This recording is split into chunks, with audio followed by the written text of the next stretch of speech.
60, 70 million people watched the original episode. 2, 1, 0!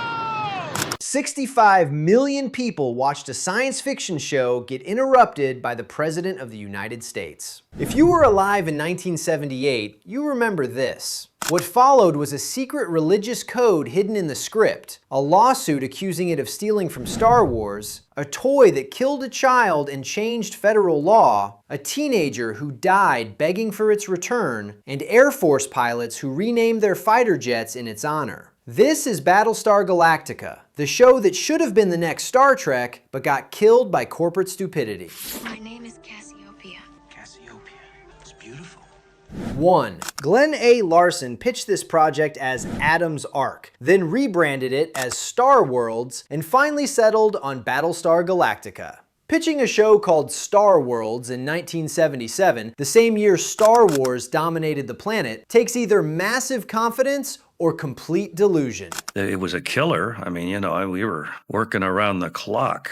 It was tough to get those things out in the time we had. That's like opening a burger joint called Big Mac's and acting shocked when McDonald's lawyers show up. But here's the tell. Adam's Ark wasn't just a title. It was Larson embedding Mormon theology into every episode, and most of you never noticed. You will maintain silence until we land aboard the Battlestar Pegasus. The Pegasus. 2. The pilot cost between $7 and $14 million. In 1978, most Americans spent less on their first house. Universal looked at that budget and said, yeah, let's do this every week. It was difficult to do that show on a normal budget in that day, but CGI has come along and made it really possible to do all kinds of great things. In a decision that screams Three Martini Lunch, the Suits decided to turn a feature film into episodic television with feature film production costs. The concepts that we were pioneering back then are what you're seeing today.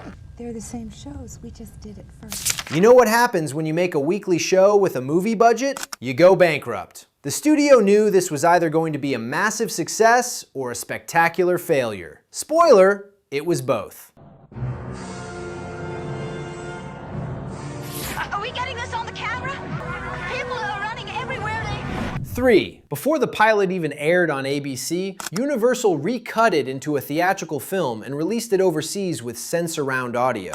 Universal passed on this originally? No, well, they passed on an idea that I had wanted to do. That's the entertainment industry equivalent of cooking dinner for your family, but serving it to the neighbors first to see if anyone gets food poisoning. This wasn't confidence in their product. This was an insurance scam. If the show flopped, they could at least squeeze some money out of foreign markets. The message was clear. We don't trust American TV audiences to show up for this. And honestly, fair. We must fight back. Yes, we are going to fight back, but not here. Not now. Not in the colonies. 4. The theatrical version made over $40 million worldwide. People paid money to see something they could have watched for free on TV months later. Great action scenes. I mean, and the special effects were better than Star Wars, I think. They were fantastic. We're the same species that bought pet rocks and chia pets, so this tracks. But instead of learning people want quality sci-fi, Universal learned if people will pay for it in theaters, they'll definitely watch it for free every week. That's not business strategy, that's optimism bordering on psychosis. We have the support of a culture quite content to be subservient to our needs. 5. September 17th, 1978. 65 million people tuned in. If you were alive then, you were probably one of them. Space Odyssey adventure series called Battlestar Galactica, produced back in 1978. That's more than California and Texas combined watching the same program at the same time. In an era with 3 networks and no internet, people had 2 choices: watch Battlestar Galactica or stare at the wall. 65 million chose spaceships. ABC would cancel it anyway. Hello. Excuse me, I believe you're occupying my space. Your space? 6. Mid-broadcast, President Jimmy Carter interrupted the climax to announce the Camp David peace accords. The final battle was building. The Cylons were attacking. And then the President of the United States showed up to talk about Middle Eastern peace treaties. Pretending the sets and the costumes and the Cylons and everything was so real. If you were watching that night, you remember the rage. ABC's phone lines melted. People called the network to scream about geopolitics interrupting their space robots. In 1978, angry viewers actually picked up the phone and dialed. Today, they just rage tweet and move on. Viewer outrage was so nuclear that ABC had to rebroadcast the entire 3-hour pilot days later. Carter had terrible timing. But we'll give him a pass. Middle East peace is slightly more important than whether the Galactica survives to the next commercial break. Remember this interruption. We'll come back to it. Anybody here? Starbuck. I've been looking for you. 7. ABC saw those ratings and made the dumbest decision in television history. Turn this into a weekly series immediately. When something succeeds as a 3-hour movie event, the obvious solution is to mass produce it under impossible deadlines, right? Battlestar Galactica was a huge show. It was just mind-boggling. It was so big. Same logic that gave us New Coke, the Ford Pinto, and spray cheese. Battlestar Galactica wasn't built for weekly production. The sets were massive. The special effects took weeks. The scripts required months. We were getting scripts at the last second. Right before you're going to shoot. Hey, here's the rewrite. Wait, we're shooting! None of that mattered. The suits wanted 30 episodes by next April. That's not a production schedule. That's a threat.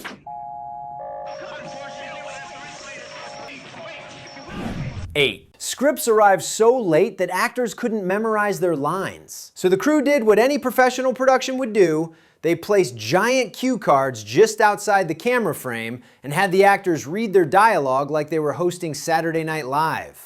We'd already shot the other stuff and they sent new pages and we did this yesterday. You're watching professional actors deliver philosophical monologues about faith, destiny, and the survival of humanity by sight reading off poster board. On your screen, it looked polished. Behind the camera, Dirk Benedict and Richard Hatch were reading words they'd seen for the first time an hour earlier. The miracle isn't that Battlestar Galactica succeeded. The miracle is that nobody visibly laughed during the emotional scenes. Forgive me, Mr. President, but they hate us with every fiber of their existence. Number 9. Here's the fact that destroys the Star Wars ripoff narrative forever. Mattel's handheld Battlestar Galactica LED game outsold Star Wars handhelds during Christmas 1978. Not did okay, outsold, beat, defeated. Take that, George Lucas. Kids wanted Galactica toys more than they wanted Star Wars toys. If you were a kid in '78, you probably got one. For one shining moment, Battlestar Galactica wasn't chasing Star Wars, it was beating Star Wars in the marketplace. Of course, Lucas was probably too busy swimming in theatrical money to notice. That commercial dominance should have been the beginning of a multimedia empire. Instead, ABC canceled the show. We can't wait for a decision in the morning. We have to work on my battle plan right now. 10. Glenn A. Larson was a devout Mormon, and he embedded Latter-day Saints theology into every layer of this show. The 12 colonies? The lost tribes of Israel. The quest for Earth? The journey to the Promised Land. The Council of 12? Direct parallel to LDS church leadership. Larson made a space opera that was secretly Sunday school, and most of you never noticed because there were laser guns and explosions. This is the theological equivalent of hiding vegetables in spaghetti sauce. If your parents did it, you ate healthier. If Glenn Larson did it, you got a religious education disguised as entertainment. Brilliant? Absolutely. Subtle? Extremely. Obvious in hindsight? Painfully. Would you mind telling us what you're looking for? Solium leaks. Halt. 11. The word frack was invented because network standards and practices wouldn't allow actual cursing on primetime television. Larson wanted his characters to feel like real soldiers under impossible stress, but ABC said no swearing. So he created a fake curse word that sounded gritty without triggering the censors. Nothing says desperate war for survival like inventing profanity that sounds like you're clearing your throat. Decades later, the rebooted series used frack so effectively it became actual slang. That's legacy.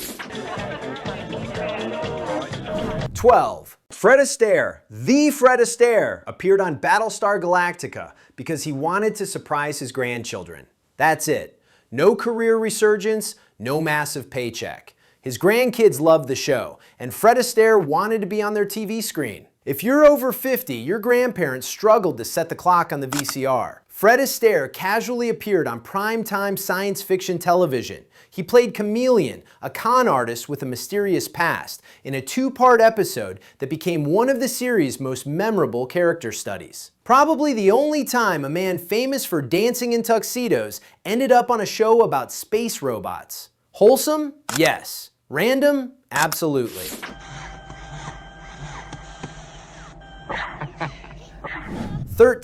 Muffet, the robot dog that followed the kid Boxy around, was played by a chimpanzee in a servo-enhanced costume. Not a puppet, not animatronics, a trained chimpanzee. Someone in the production meeting said, "We need a robot dog," and the props department said, "Best we can do is a chimp in a suit," and the network said, "Close enough." Evie, the chimpanzee, she was like my best friend on the set. The 70s were a different time. When you watch those scenes now, you can see it, the too organic movement, the way the robot tilts its head.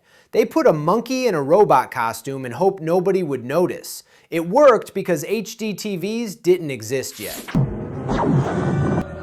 What was that? That was my son, Mr. President. 14. The Cylons were originally designed as living reptilian aliens wearing metallic armor. Larson's early concept art showed scaled, lizard-like creatures with visible eyes and breathing patterns. The most iconic robots in 70s sci-fi were almost just lizard guys in fancy armor. Less terrifying chrome warriors and more discount Star Trek extras. But network standards and practices had a rule: no more than 6 acts of violence per episode. If you showed humans shooting and killing another living being, that counted as violence. 6 kills per episode was the limit, because apparently murder number 7 is when TV violence becomes a problem. Battlestar Galactica was a war show. 6 kills wouldn't cover a single battle sequence. So Larson made a brilliant pivot. He turned the Cylons into robots, pure machines, and machines could be destroyed without counting toward the violence quota. Suddenly, you could blow up 100 Cylons in one episode, and standards and practices couldn't say a word. One censorship rule accidentally created one of sci-fi's most iconic designs. Sometimes stupidity creates genius. 15. The Cylon suits were covered in reflective chrome plating. You know what chrome does under studio lights? It reflects everything. Every bulb, every crew member, every camera. The costume department built dozens of these suits and then discovered they were functionally unusable under normal lighting conditions. Big Cylon explode, and then I remember they had the little strap on the back and the special effects to... Spending thousands of dollars building robot costumes out of mirrors and then acting surprised when they reflect the lights isn't a production error, that's failing basic physics. Someone should have caught this in pre-production. Someone didn't. So the director of photography killed most of the lights and shot the Cylons in near darkness. They used selective low-angle lighting to minimize reflections, which meant the Cylons were almost always shown in shadow or silhouette. A lighting problem accidentally created their iconic menace. The Cylons weren't just robots, they were shadows, faceless figures emerging from darkness. What should have been a production disaster became the show's most enduring visual signature. The suits that almost ruined the show are now in the Smithsonian. That's American ingenuity. Lucifer?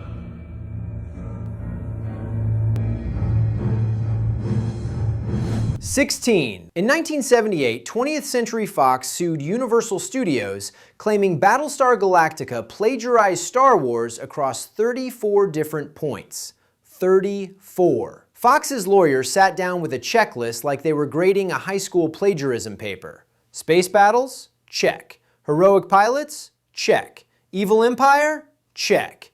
You're busted. Fox argued that Galactica existed solely to capitalize on Star Wars' success, and that Universal committed intellectual property theft on a massive scale. The lawsuit wasn't just a legal maneuver, it was a PR assassination designed to kill the show's credibility before it could build a lasting fan base. Nothing says we're confident in our franchise like suing the competition instead of just making better content. Old friend, this simple medallion is the symbol of my power. 17. Universal fired back with the most beautiful countersuit in legal history. They claimed Star Wars had stolen ideas from Universal's earlier properties, specifically the 1972 film Silent Running and the 1930s Buck Rogers serials. Universal basically said, yeah, well you copied us first. This is playground argument tactics at the Fortune 500 level, and it's glorious. The argument was recursive. If Galactica stole from Star Wars and Star Wars stole from Universal's catalog, then wasn't Universal just reclaiming its own intellectual property? It's the legal equivalent of, I'm not stealing, I'm taking back what you stole from me, which I borrowed from someone else first. Corporate America at its finest. Commander, Cylon base ships on long-range scanner, launching to all outer planets. No hope, Commander. 18. The lawsuit outlived the show. Battlestar Galactica was canceled in 1979 after one season. The legal case dragged on until 1983. The lawyers fought longer than the show lasted. That's not justice, that's billable hours. It settled quietly with no damages, no precedent, and no winner. But the ripoff label stuck forever. It didn't matter that the lawsuit settled inconclusively. It didn't matter that Galactica beat Star Wars in toy sales. Once Fox publicly called it plagiarism, the damage was done. For 25 years, Battlestar Galactica was dismissed as a cash grab imitation. The lawsuit killed the show's reputation more effectively than cancellation ever could. First impressions are everything. 19. Then the Soviet Union got involved. Soviet critics accused Battlestar Galactica of being anti-Soviet propaganda during SALT II nuclear treaty negotiations. The Cylons, they argued, represented the Soviet Union, faceless, mechanical, relentless, bent on human extinction. The Colonial Fleet was America, scrappy, faithful, fighting for survival. The Soviets watched a show about chrome robots chasing refugees through space and thought, this is clearly about us. Soviet media condemned it as capitalist warmongering disguised as entertainment. Think about that. This wasn't just a TV show anymore. This was a cultural artifact being discussed by superpowers at the height of the Cold War. A space opera about finding Earth became entangled in real-world nuclear diplomacy. Somewhere, Glenn Larson was probably thinking, I just wanted to make a show about spaceships, while diplomats argued about whether his robots represented communism. And what is the standing order for humans from your imperious leader? Extermination. 20. Despite 65 million viewers, ABC canceled the show because it was too expensive. Each episode cost more than most TV movies. The special effects alone required budgets that network television couldn't justify in 1979. So ABC looked at the biggest show on television and said, nah, cost too much. This is why networks fail. You had the most watched program in America and you canceled it to save money? That's like selling your winning lottery ticket because you don't want to pay the tax on it. The show was canceled for being too good. Not because it failed, because it succeeded too expensively. That little snake.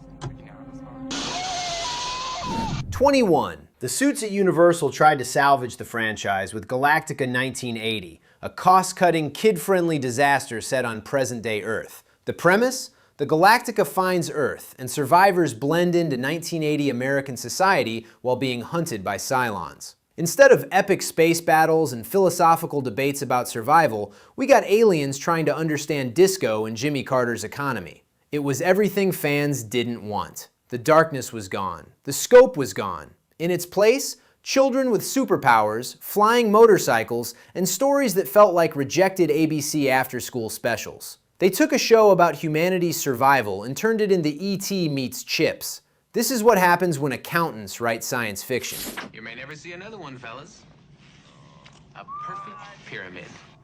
22. In 1978, Mattel sold Battlestar Galactica toys with spring-loaded missiles that fired across a room. These weren't foam darts. They were hard plastic projectiles launched with enough force to travel several feet. The packaging had warnings, but the toy was marketed to kids as young as 4. If you were a kid in '78, you probably owned one. Nothing says safe children's toy like spring-loaded plastic missiles. And on December 31st, 1978, it became the center of a tragedy that rewrote federal law. If you remember this toy, you know what's coming next. 23. Robert Jeffrey Warren was 4 years old. On New Year's Eve 1978, he was playing with his Battlestar Galactica Cylon Raider, probably a Christmas gift from days earlier. He loaded one of the spring-loaded missiles into the firing mechanism, and then, whether by accident or curiosity, he put the missile in his mouth. When the spring released, the projectile lodged in his throat, blocking his airway. His parents rushed him to the hospital. He didn't make it. He died from asphyxiation caused by a toy missile designed to look like something from his favorite TV show. The story made national news. If you were alive on January 1st, 1979, you remember opening the newspaper and reading about a 4-year-old who died playing with a Christmas present. The grief was immediate, the outrage was volcanic, and Mattel's nightmare had only just begun. This is the story nobody wanted, but everybody needed to hear. 24. Then another child nearly died from the same toy. The details were identical. Spring-loaded missile, blocked airway, terrified rush to the hospital. This time, the child survived. But the pattern was undeniable. 1 incident is a tragedy. 2 incidents is a product liability apocalypse. On January 11th, 1979, less than 2 weeks after Robert Jeffrey Warren's death, the Consumer Product Safety Commission recalled the Battlestar Galactica missile-firing toys. Mattel pulled the product from shelves. Stores removed inventory. Parents were urged to return them immediately, but thousands had already been sold. If you still have one in your attic, you own a piece of federal law history, and possibly evidence. 25. Robert Jeffrey Warren's death rewrote U.S. toy safety laws. The CPSC implemented stricter regulations on projectile toys, small parts, and choking hazards. Every non-firing toy you see today, every missile permanently attached, every foam-tipped dart, every warning label about small parts, traces back to this incident. 1 child's death changed an entire industry. But the legacy goes beyond Battlestar Galactica. Kenner had planned a rocket-firing Boba Fett action figure for The Empire Strikes Back. The missile would launch from the backpack. After the Galactica tragedy, Kenner canceled the feature. Today, prototypes of that unreleased toy sell for over $100,000 at auction. 1 4-year-old's death changed the entire toy industry. Even Star Wars was affected. That's legacy nobody wanted. 26. On August 22, 1979, 15-year-old Edward Seidel Jr. jumped from High Bridge in St. Paul, Minnesota. In the weeks before his death, he'd repeatedly called ABC's offices begging them to renew Battlestar Galactica. He wasn't a casual fan. He was emotionally invested in the show's survival in a way that went beyond normal fandom. His death was reported by the Associated Press on August 25, 1979. It illustrated the dangerous intensity of the fan base, the way some viewers attach their identities to a fictional universe being taken away. A 15-year-old died begging a network to save a TV show. Let that sink in. 27. Edward Seidel Jr. died weeks before ABC announced Galactica 1980. He didn't live to see the continuation he begged for. He fought for the show's return and died before it happened. And what returned was so terrible, it might have broken his heart anyway. The show he loved came back in a form so compromised and disappointing, it nearly destroyed the franchise's legacy entirely. Sometimes the cruelest part of tragedy is proximity to hope. This was one of those times. 28. But the show refused to stay dead. U.S. Air Force pilots at Hill Air Force Base loved Battlestar Galactica so much, they nicknamed the F-16 fighter jet Viper after the Colonial Viper starfighters. The official designation was Fighting Falcon. The pilots said, "Nah, we prefer the one from the canceled TV show." And it stuck. 45 years later, F-16 pilots still use that fan-driven name. There's a Semper Viper Award for excellence in F-16 operations. A canceled TV show from 1979 permanently renamed a real military aircraft. Take that, ABC executives who canceled it. The U.S. Air Force remembers your show better than you do. 29. Richard Hatch, who played Captain Apollo, spent decades campaigning for a revival. He attended conventions, lobbied studios, and remortgaged his house to produce a trailer called Battlestar Galactica: The Second Coming, a passion project funded by personal debt. The man mortgaged his house to make a trailer for a show canceled 20 years earlier. That's not fandom, that's obsession bordering on financial ruin. The trailer premiered at conventions in the late 1990s. Studios weren't interested, but Hatch never stopped believing. When Ronald D. Moore rebooted the series in 2003, Hatch accepted a recurring role as a different character. The actor who embodied the original show became part of its rebirth. Number 30. In 2003, Ronald D. Moore rebooted Battlestar Galactica with a darker, survival-focused approach that treated the refugee crisis as serious geopolitical drama. It became one of the most acclaimed science fiction series ever made, vindicating a franchise dismissed as a Star Wars knockoff for 25 years. It only took a quarter century, a complete creative overhaul, and Ronald D. Moore to prove everyone wrong. The series finale featured authentic NASA recordings of Neil Armstrong and Buzz Aldrin from Apollo 11, a reminder that the dream of reaching the stars was never just fiction. The show that began as a gamble ended as legacy. What should have been a production disaster became the show's most enduring visual signature. The suits that almost ruined the show are now in the Smithsonian. That's American ingenuity. 16. The Fox Lawsuit. In 1978, 20th Century Fox sued Universal Studios, claiming Battlestar Galactica plagiarized Star Wars across 34 different points. 34. Fox's lawyers sat down with a checklist like they were grading a high school plagiarism paper. Space battles? Check. Heroic pilots? Check. Evil empire? Check. You're busted. Fox argued that Galactica existed solely to capitalize on Star Wars' success, and that Universal committed intellectual property theft on a massive scale. The lawsuit wasn't just a legal maneuver, it was a PR assassination designed to kill the show's credibility before it could build a lasting fan base. Nothing says we're confident in our franchise like suing the competition instead of just making better content.